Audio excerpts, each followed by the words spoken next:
What's that sound? It's For Amusement Only, the EM and Bingo Pinball Podcast. Welcome back to For Amusement Only. This is Nick Baldridge. I've been working in the game room here and getting the bingos back in top order after their long trip up to Pennsylvania.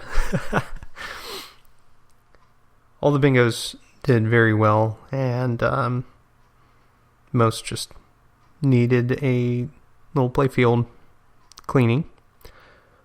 But nightclub needed something more extensive, and of course the new game had to be gone through. I've been through it now, and it's awesome. I'm really enjoying it. I ended up taking apart and cleaning all of the slow motors, and I oiled them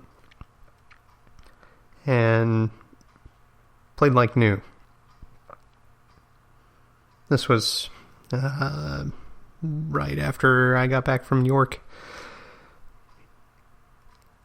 So I fired it up today. Hadn't played it in a couple days. And the roto motor was super gummy again. So I've got to figure out what's going on there.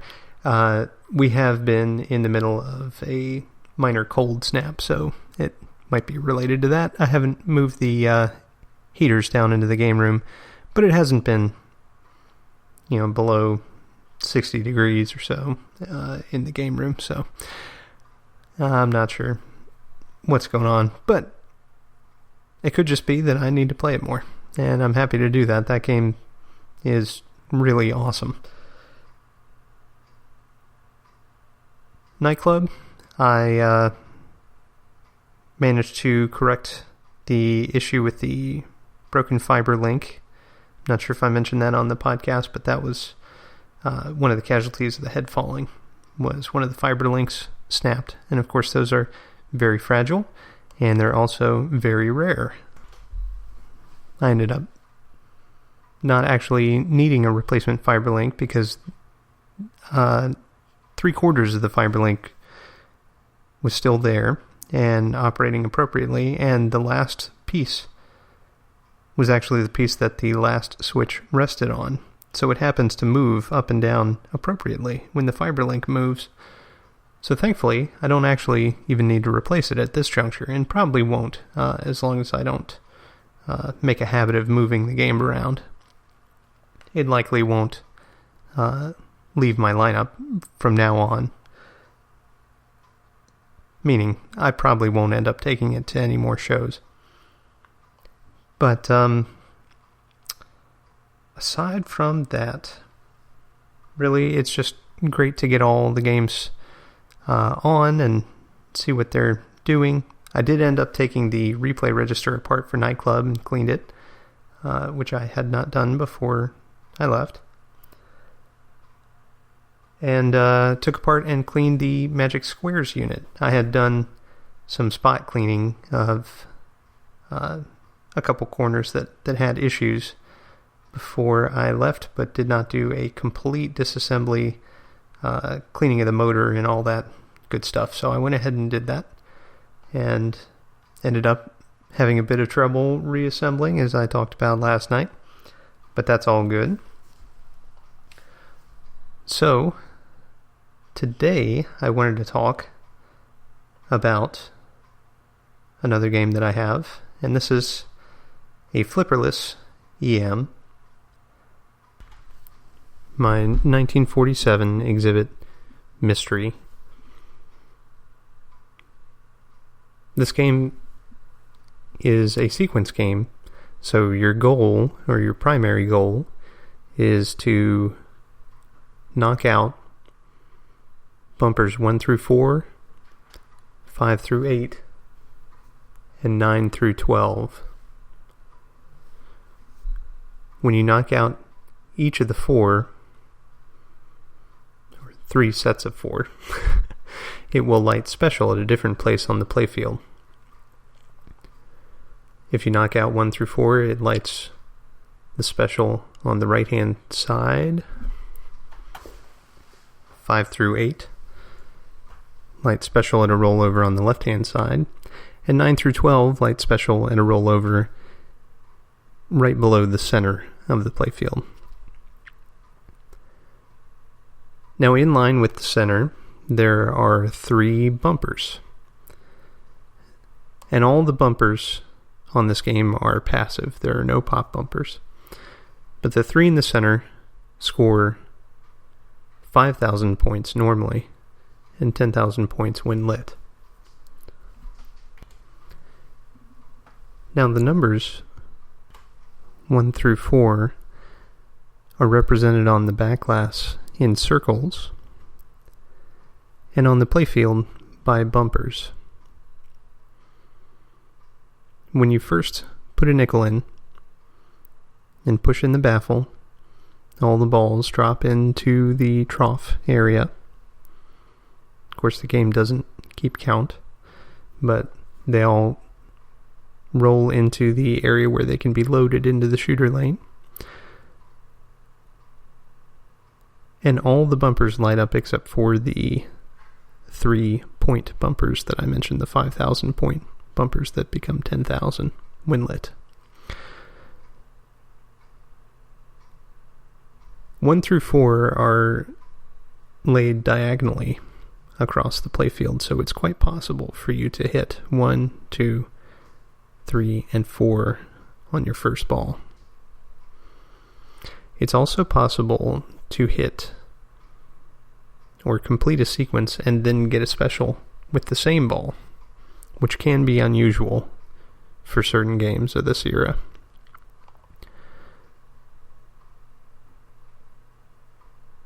The other thing that's really interesting about this game is that it has a mystery award. And it portions this out to the user via kickout holes.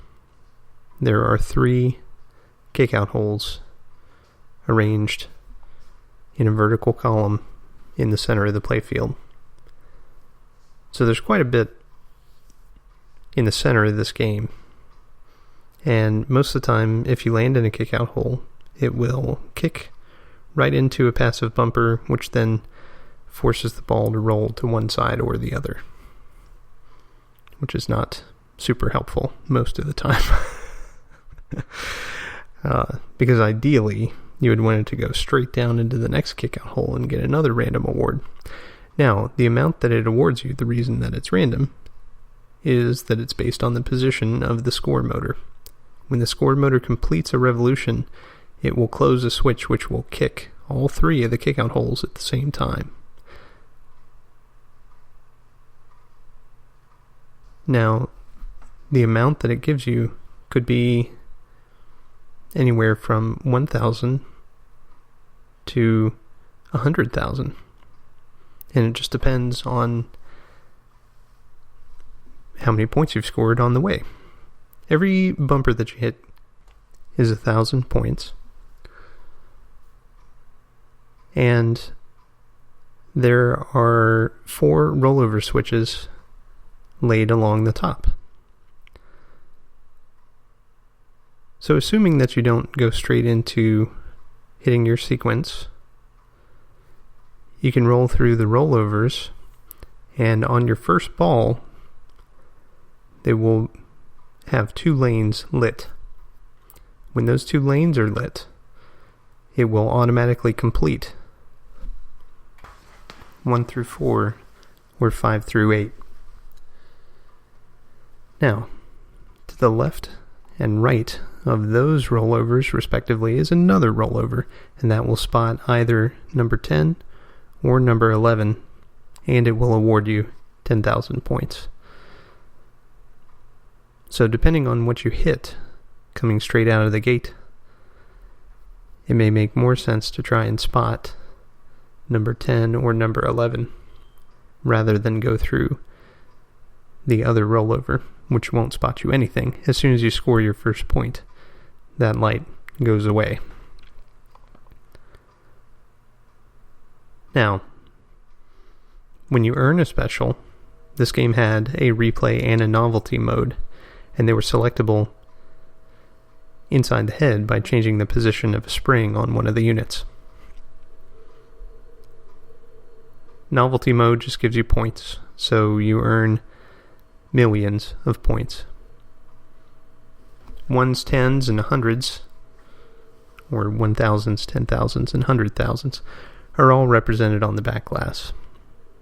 Millions are represented by single-digit numbers aligned on the right-hand side.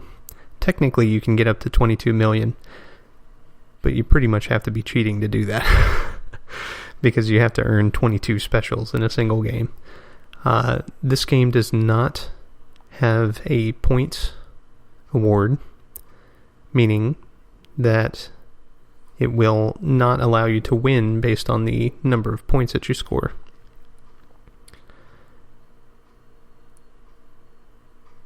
I mentioned it's flipperless,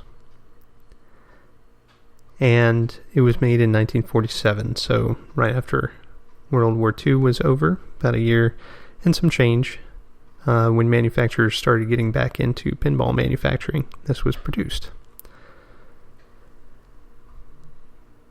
It's got a beautiful cabinet with a really nice stencil of overlapping circles. It's a wood rail, so you get the built-in beauty of having wood surrounding the playfield glass. The backglass is masterful in its use of colors. It uses every color of the rainbow. It's very, very attractive.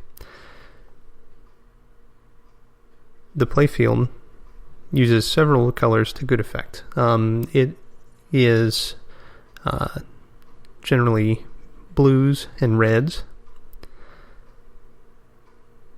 but the areas that it leaves bare are eye-catching. There are a couple of domino masks on the playfield, and centrally located on the backglass, over to the right actually, is a lady at a costume or masquerade ball. She's wearing a rather sheer outfit for the occasion, and behind her, as I mentioned, is an explosion of color. The thousands scores are hidden, and as you score 1,000-point increments, it will light a different balloon on the backglass, which is pretty cool. 10,000s and 100,000s are arranged in an arc, which goes behind the lady posing in the foreground. I quite enjoy this game. I think it is very challenging. As with most flipperless games, the challenge is keeping the ball alive and getting it to hit the targets that you need to complete your sequence.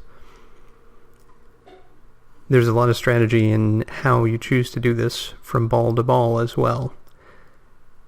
You know, if you knock out 2 out of 4 the numbers you need for the sequence, then with your next ball, hopefully, you'll knock out the other 2, potentially scoring a special as well. But if not, then at least you have it lit for your third ball, and so forth. As I've mentioned many times, this machine was retrofit with flippers. It had the unfortunate distinction of coming out the same year the Gottlieb's Humpty Dumpty came out. And the operator tried to keep it earning by adding in flippers. So, if you ever see one of these games, give it a shot. It's definitely challenging. It is very fun and very beautiful. Well, that's all for tonight. My name again is Nick Baldridge. You can reach me at foramusementonlypodcast@gmail.com, or you can call me on the Bingos line. That's 724-BINGOS1, 724-246-4671. You can listen to us on iTunes, Stitcher, Pocket Cast, via RSS, on Facebook, on Twitter at Bingo Podcast. You can follow me on Instagram at nbaldridge, or you can listen to us on our website, which is foramusementonly.libsyn.com. Thank you very much for listening, and I'll talk to you next time.